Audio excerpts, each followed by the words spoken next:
नमस्कार। राधे राधे। सभी मित्रों का फिर से एक बार स्वागत करता हूं बिरजू स्टडी ग्रुप पर। दोस्तों, साइकोलॉजी के 20 बहुत ही महत्वपूर्ण प्रश्न जो रीट पात्रता परीक्षा की दृष्टि से रामबाण साबित रहने वाली हैं। दोस्तों, आपने अभी तक मेरे चैनल को सब्सक्राइब नहीं किया है तो चैनल को सब्सक्राइब कर लें, वीडियो को लाइक शेयर जरूर करना। और चलते हैं प्रश्नों की ओर बिना देरी करे हुए। आज का हमारा पहला प्रश्न रहने वाला है, वो है साथियों, शेषावस्था में सीखने का माध्यम है अनुकरण, ज्ञानेंद्रियां, खेल, इच्छा शक्ति। इसका सही आंसर क्या होगा?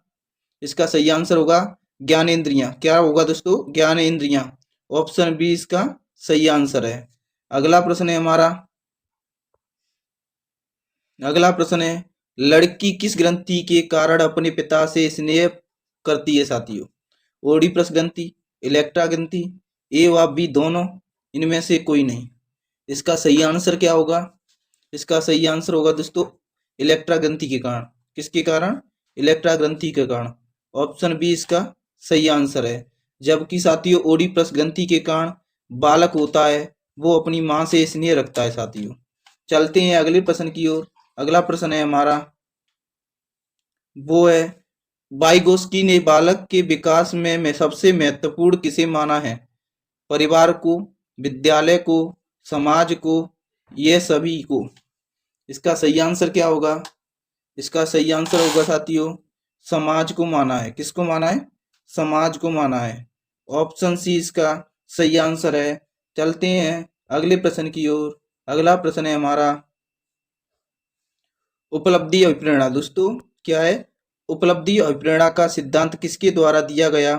वाटसन द्वारा, मैक्विलैंड द्वारा, फ्रायड द्वारा, युंग द्वारा। इसका सही आंसर क्या होगा? इसका सही आंसर होगा साथियों मैक्विलैंड द्वारा दिया गया। किसके द्वारा? मैक्विलैंड द्वारा।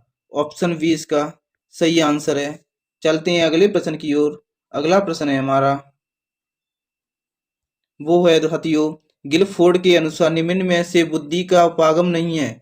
कौन सा एक है वो बुद्धि का उपागम नहीं है साथियों? विषय वस्तु, सक्रिया, उत्पाद, संज्ञान। इसका सही आंसर क्या होगा? इसका सही आंसर होगा साथियों वो है संज्ञान। संज्ञान है वो क्या है साथियों? गिलफोर्ड की बुद्धि का एक प्रकार नहीं है। ऑप्शन डी इसका सही आंसर है। चलते हैं अगले प्रश्न की ओर। अगला प्रश्न है हमारा, 12 वर्षीय मोहन। कौन क्या है साथियों? 12 वर्षीय मोहन की बुद्धि लब्धि 75 है तो उसकी मानसिक आयु वर्षों में क्या होगी? 12 वर्षीय मोहन है, उसकी बुद्धि लब्धि कितनी दे रखी है? 75 दे रखी है साथियों। ऐसे प्रश्नों के लिए साथियों हमें मानसिक आयु यानी बुद्धि लब्धि का सूत्र पता होना चाहिए साथियों।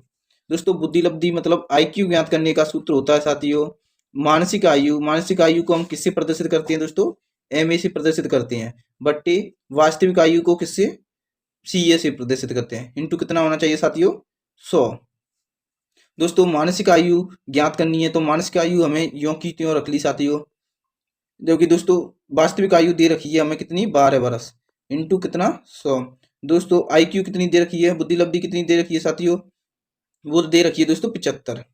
दोस्तों 75 से 25 या 75, 25 से 75 3 बार कटता है और 25 चौके 100 ये 4 बार कटता है। 4 से 12 जब दोस्तों 3 बार कटता है। दोस्तों 3 से गुणा होगा तो कितना आएगा? 9। इसका राइट सही आंसर क्या होगा साथियों? 9। ऑप्शन डी इसका सही आंसर है। तो अगला प्रश्न है हमारा, वो साथियों, प्रासंगिक अंतर्बोध प्रशिक्षण में निम्नलिखित में से कौन सी सामग्री का उपयोग होता है? कौन सी सामग्री का उपयोग होता है? स्याही व धब्बे, चित्र, वाक्य, एकल शब्द।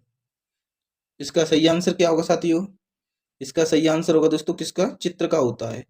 दोस्तों प्रासंगिक अंतर्बोध परीक्षण दोस्तों क्या? टीएटी टेस्ट को दोस्तों क्या? टीएटी टेस्ट में किसका उपयोग होता है? चित्र का उपयोग होता है। ऑप्शन बी इसका सही आंसर है। चलते हैं अगले प्रश्न की ओर। अगला प्रश्न है हमारा,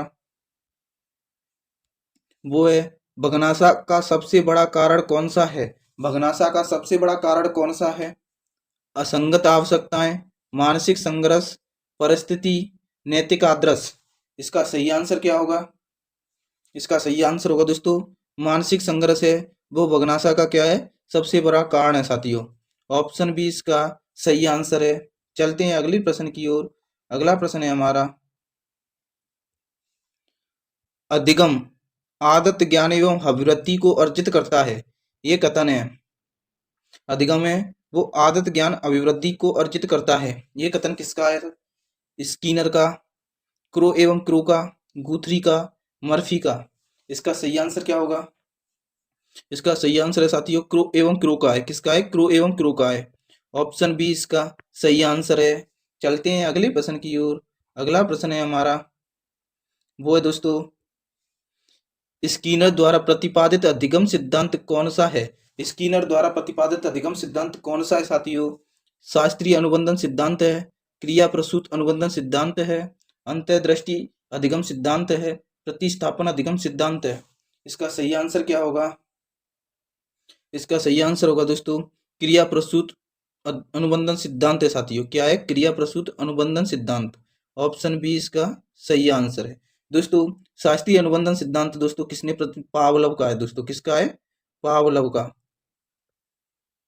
जबकि साथियों अंतर्दृष्टि या सूझ का सिद्धांत किसका है? कोहलर द्वारा प्रस्तुत किया गया था दोस्तों। किसके द्वारा? कोहलर द्वारा। दोस्तों कमेंट करके बताना प्रतिस्थापन सिद्धांत किसके द्वारा दिया गया था साथियों। इसका आप कमेंट करना साथियों। क्या करना साथियों? कमेंट करना है ये किसके द्वारा दिया गया। चलते हैं अगले प्रश्न की ओर। अगला प्रश्न है हमारा, वो है साथियों, सृजनात्मकता की विशेषता है। सृजनात्मकता की विशेषता क्या है साथियों? लचीलापन, मौलिकता, प्रवाहिता, उपयुक्त सभी। दोस्तों इसका सही आंसर क्या होगा? इसका सही आंसर है उपयुक्त सभी की सभी क्या है? सृजनात्मकता की विशेषता है। ऑप्शन डी इसका सही आंसर है। चलते हैं अगले प्रश्न की ओर। अगला प्रश्न क्या है हमारा?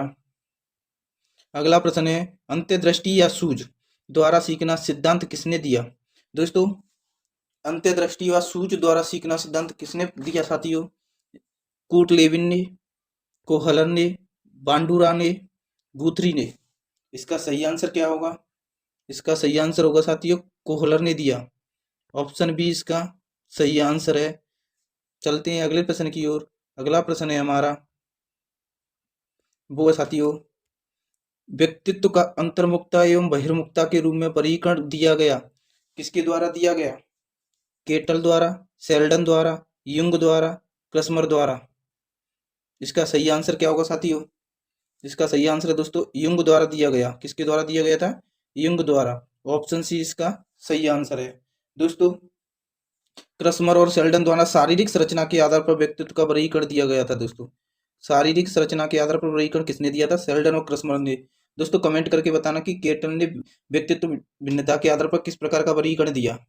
चलते हैं अगले प्रश्न की ओर। अगला प्रश्न है हमारा 14वां प्रश्न है साथियों, निम्न में से कौन सा व्यक्तित्व का जैविक निर्धारक है? कौन सा है वो एक जैविक निर्धारक है? आनुवांशिक प्रभाव, जन्म क्रम, आकांक्षा स्तर, सामाजिक आर्थिक स्तर। इसका सही आंसर क्या होगा? इसका सही आंसर होगा साथियों आनुवांशिक प्रभाव है। ऑप्शन ए इसका सही आंसर है। चलते हैं अगले प्रश्न की ओर। अगला प्रश्न है हमारा 15वां प्रश्न है साथियों, मानसिक आयु की अवधारणा को विकसित किया था दोस्तों। मानसिक आयु की अवधारणा है उसको विकसित किया था, किसने किया साथियों? बिने ने, स्टर्न ने, टर्मन ने, कैटल ने। इसका सही आंसर क्या होगा साथियों? इसका सही आंसर है दोस्तों मानसिक आयु की अवधारणा किसने दी थी दोस्तों?